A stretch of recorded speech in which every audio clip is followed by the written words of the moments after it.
ಎಲ್ಲರಿಗೂ ನಮಸ್ಕಾರಗಳು. ಯಶಸ್ಸಿನ ಸೂತ್ರಗಳು. ಪ್ರೀತಿ ತೋರಿಸಿ ಆದರೆ ಗುಲಾಮರಾಗಬೇಡಿ. ಕರುಣೆ ತೋರಿಸಿ ಆದರೆ ಮೋಸ ಹೋಗಬೇಡಿ. ತಾಳ್ಮೆ ಇರಲಿ ಆದರೆ ಹೇಡಿಯಾಗಬೇಡಿ. ನೇರ ನುಡಿ ಇರಲಿ ಆದರೆ ಕೋಪ ಮಾಡಿಕೊಳ್ಳಬೇಡಿ. ಚುರುಕಾಗಿ ಜಾಣರಾಗಿ ಬಾಳಿ ಆದರೆ ಗಡಿಬಿಡಿ ಮಾಡಿ ದಡ್ಡರಾಗಬೇಡಿ.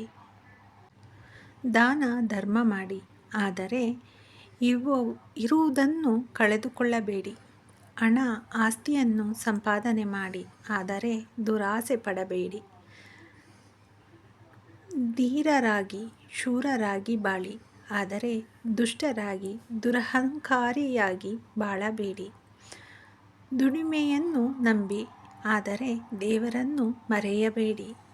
ವಿಡಿಯೋ ಇಷ್ಟ ಆಯಿತು ಅಂದರೆ ಲೈಕ್ ಮಾಡಿ, ಶೇರ್ ಮಾಡಿ. Thanks for watching. ಸಿಗ್ತೀನಿ ನೆಕ್ಸ್ಟ್ ವಿಡಿಯೋದಲ್ಲಿ.